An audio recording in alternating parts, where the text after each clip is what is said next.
এরকম অনেক বিয়ে হয়, স্ত্রী ছাড়তে চাচ্ছে না, স্ত্রী থাকতে চাচ্ছে না, আর স্বামী ছাড়তে চাচ্ছে না। আবার তাফরিজে তালাক, তোমরা তালাকের অধিকার স্ত্রীর নাই। তখন বলে তুমি ছাড়তে চাইলে টাকা দাও, তোমাকে ছেড়ে দিও, টাকা দিয়ে প্রশ্নে নিকাহ বিবাহ বিচ্ছেদ করে চলে যাও। আমাদের দেশে মুসলিম পারিবারিক আইন আছে যে আপনি বিয়ে করবেন ইসলাম অনুযায়ী, তালাক দেবেন ইসলাম অনুযায়ী, ত্যায্য সম্পত্তি বন্টন করবেন ইসলাম অনুযায়ী, বিবাহ বিচ্ছেদ করবেন ইসলাম অনুযায়ী, ওয়াকফ করবেন ইসলাম অনুযায়ী। গুড, খুবই ভালো, কোনো সমস্যা নেই। প্রশ্ন হলো বিয়ে কেমনে করবেন, এটাও যেমন ইসলামে আছে। তালাক কেমনে দিবেন, এটাও যেমন ইসলামে আছে। ওয়াকফ কেমনে করবেন, এটাও যেমন ইসলামে আছে। ত্যায্য সম্পত্তি কেমনে বন্টন করবেন, এটাও যেমন ইসলামে আছে। বলেন রাষ্ট্র কেমনে চালাবেন, ইসলামে আছে না নাই? সমাজ কেমনে চালাবেন, ইসলামে আছে না নাই? বিচার ব্যবস্থা কেমনে চালাবেন, ইসলামে আছে না নাই? আমাদেরকে বলা হয় তোমাদের ইসলাম থাকবে পারিবারিক আইনে।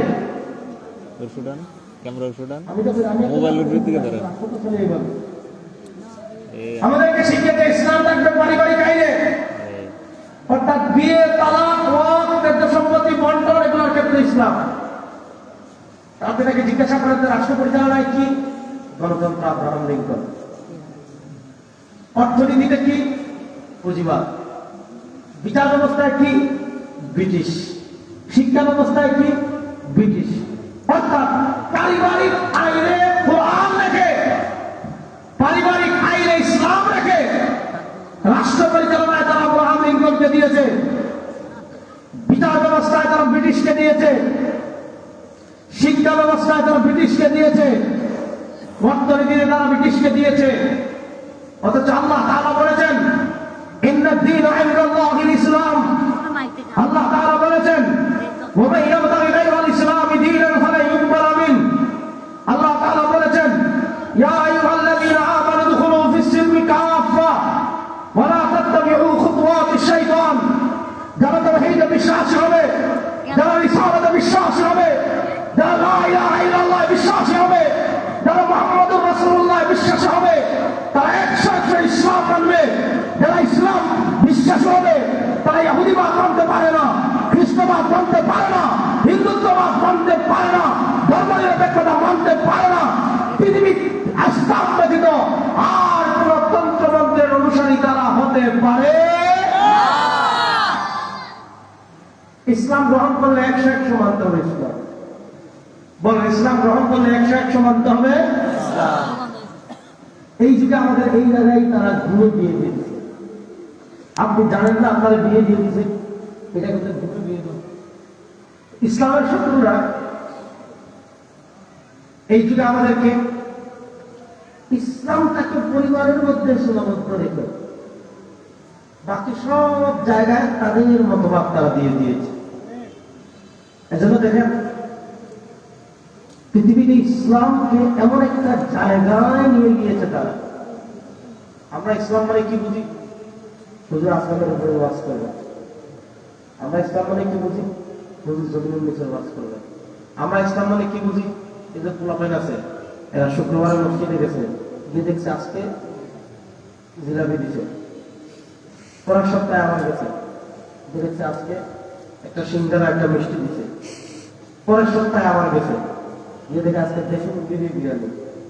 পরের সপ্তাহে আমার জমা হতে, কারণ জমাতে জমা আমাদের তো নামাজ নাই, আমাদের দিকে তুলে পাই না, কে দেখে আজকে গরুর দেখে দিচ্ছে। অথচ মাশাআল্লাহ আমাদের এলাকার মানুষ অত দামি, একটা সপ্তাহ জমাবার মসজিদে খাবার বিশ্বাস। অর্থাৎ আমাদের প্রজন্মকে শিখিয়েছে যদি শুক্রবারের মসজিদে সুন্নি থাকে তাহলে ইসলাম ঠিক আছে। আমাদের ইসলামকে তারা বৃত্তবন্দি করে, আমার বলি আমাদের ইসলামকে তারা বৃত্তবন্দি করে রাষ্ট্র পরিচালনায় কি সুন্দর করে গণতন্ত্র দিয়ে দিয়েছে। এখন আপনি যদি বলেন যে ইসলাম মানে শুধু কবরের উপর না, শুধু মাটির নিচে না, আসমানের উপর না, ইসলাম মানে আল্লাহর জমিনে তোমার বাপের আইন চলবে না, আল্লাহর আইন চলবে। ইসলাম মানে বিচার ব্যবস্থা ব্রিটিশের আইন চলবে না, আল্লাহর আইন চলবে। ইসলাম মানে অর্থনীতিতে পুঁজিবাদ চলবে না, আল্লাহ কোরআনের অর্থনীতি চলবে। ইসলাম মানে রাষ্ট্র কারো বাপের কথা চলবে না, কারো নেতার কথা চলবে না, আল্লাহ কোরআন নবীর আদর্শ যে ডিরেকশন দিয়েছে, আল্লাহ কোরআন এবং নবীর ডিরেকশনে রাষ্ট্র চলবে। করবে এটা তো জঙ্গি, এটা দেখা, এটা উগ্রবাদ, এটা মৌলবাদ, দেন মামলা দোকান দেন। এরকম তামাশা আমাদের দেশে আছে না নাই? এবার বাস্তবিক কথা বলে শুনেন, এই যে 54 বছর বাংলাদেশের বয়স হইল, এই যে 54 বছর বাংলাদেশের বয়স হইল, এই 54 বছর আব্রাহাম লিঙ্কন আদর্শ অনুযায়ী আমাদের রাষ্ট্র চলেছে। আচ্ছা বলেন, আমাদের রাষ্ট্র সফল না ব্যর্থ? আমাদের রাষ্ট্র কি পরিমাণ ব্যর্থ? মসজিদের ফেরত নিরাপত্তা, মসজিদে আপনি যদি মনে করেন মসজিদ খোলা রেখে রাত্রে রাখেন, আচ্ছা আপনারা বুঝে হাত দিয়ে বলুন তো, আপনার প্রশ্ন আমি যতগুলো মসজিদ আছে সব মসজিদ বলতে মসজিদ আল্লাহ ঘর, আর আল্লাহ বলেছেন মসজিদে আল্লাহর নাম নিতে বাধা দিবে, তার থেকে বড় জালেম আর কেউ নাই। সুতরাং মসজিদ বন্ধ করা যাবে না, সারা মসজিদ প্রক্রিয়া খোলা থাকবে রাতে। এসব নামাজ সময় মসজিদ খুলে চলে গেছে। আল্লাহর হাজির নাজির দেখে বলেন তো, প্রতিদিন একটা মসজিদের একটা ফ্যান পাবেন, লাইট পাবেন, টেপ পাবেন? আরে ভাই, মিরপুরের মসজিদে চোখ ঢুকা কিছু পাচ্ছে না। দেখছো পড়ার জন্য মসজিদে কোরআন শরীফ রাখা থাকে, এগুলো তো কিচ্ছু পাচ্ছি না। কোরআন শরীফ এগুলো নিয়ে গিয়েছে কেন? যে কোরআন শরীফ এজন্য নিয়েছে যে কোরআন শরীফ বিক্রি করে কিছু টাকা পাবে। তাহলে আমাদের দেশ এই 50-54 বছরে আপনি গণতন্ত্র দেখেছেন, আব্রাহাম লিঙ্কনের আদর্শ দেখেছেন, ব্রিটিশের বিচার ব্যবস্থা দেখেছেন, পৃথিবীর সব দিক থেকে বাংলাদেশ অপরাধ নিয়ন্ত্রণে আব্রাহাম লিঙ্কনের আদর্শ ব্যর্থ হয়েছে, শান্তি প্রতিষ্ঠায় ব্যর্থ হয়েছে, চুরি বন্ধ করতে ব্যর্থ হয়েছে, খুন বন্ধ করতে ব্যর্থ হয়েছে, ডাকাতি বন্ধ করতে ব্যর্থ হয়েছে, ধর্ষণ বন্ধ করতে ব্যর্থ হয়েছে, ন্যায় বিচার নিশ্চিত করতে ব্যর্থ হয়েছে, মানুষের মধ্যে হিংসা প্রতিষ্ঠা করতে ব্যর্থ হয়েছে, সন্ত্রাস কর্মকাণ্ড বন্ধ করতে ব্যর্থ হয়েছে, দেশের টাকা বিদেশে পাচার করা বন্ধ করতে ব্যর্থ হয়েছে, বিদেশে বেগমপাড়া তৈরি করা বন্ধ করতে ব্যর্থ হয়েছে। তাহলে বলেন, যে আইন 54 বছরে হিংসা প্রতিষ্ঠা করতে পারে নাই, যে আইন 54 বছরে খুন বন্ধ করতে পারে নাই, যে আইন 54 বছরে ডাকাতি বন্ধ করতে পারে নাই, যে আইন 54 বছরে বাংলাদেশের ধর্ষণ বন্ধ করতে পারে নাই, যে আইন 54 বছরে বাংলাদেশের টাকা পাচার বন্ধ করতে পারে নাই, যে আইন 54 বছরে বাংলাদেশের গরিব মানুষের প্রতি ইনসাফ করা শেখাতে পারে নাই, 54 বছর যে আইন ব্যর্থ হয়েছে, 54,000 বছর দিয়েও এই আইন দিয়ে বাংলাদেশে ইনসাফ প্রতিষ্ঠা করতে পারবেন না। 54 বছর যে আইন ব্যর্থ হয়েছে, ওই আইনটা বুড়িগঙ্গায় ভাসিয়ে দিয়ে, 54 বছর যে ব্যর্থ হয়েছে, ওই ব্যর্থতাকে বঙ্গোপসাগরে ভাসিয়ে দিয়ে আল্লাহর কোরআনের বাংলাদেশ গড়ার জন্য প্রস্তুত আছেন না?